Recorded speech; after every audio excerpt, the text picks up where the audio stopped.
I have argued about life after death and my impressions of democracy. I have stated both ideas are with faults.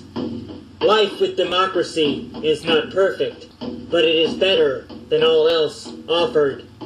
If one will not choose an unpleasant death, countries like Afghanistan have no choice. America breathes in democracy. Many other countries simply pretend. Too much representation is wounding. Too much democracy is risky. Yes, it needs some structural adjustment. Still, I want to live by democracy, for all else seems like death within a life.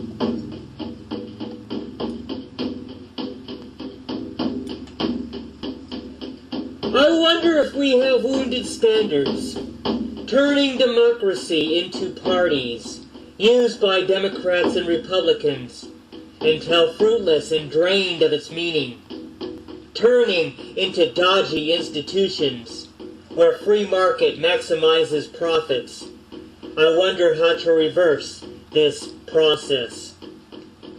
I wonder if there is long-term vision underneath immediate short-term gain, nurturing materialistic dreams in defense for the individual, whose rights are gluttony and greediness, echoing its recklessness and madness when the light entering the eye is dark. Through arrogance I could be insincere, making believe I have resolutions for written or spoken inquiries about the applications of justice or the economic stability once sculpted by dead American hands where the history lays dehumanized. I know Democrats with animal eyes who have manipulated the system. I know Republicans obedient to the serpents of organizations and greedy corporation entities. Both have corrupted the depraved as tools, calling their deaths rebirth to a new dawn.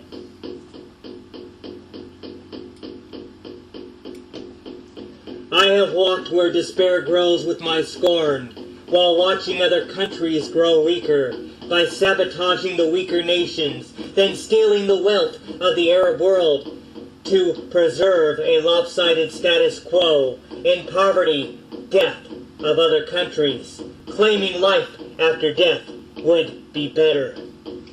I have seen the government like puppets, keeping the facade of democracy, energetic while practicing torture, as dominant nations affect the weak. I see strings attached when recommitting to the democracy of forefathers or to reform today's democracy. I ask, is the problem congressional, or the private funding, or lobbyist, or tougher rules on fuller disclosure, or the public service and private gain, or its citizens who live casually? I know we must reform democracy, or America will survive in death.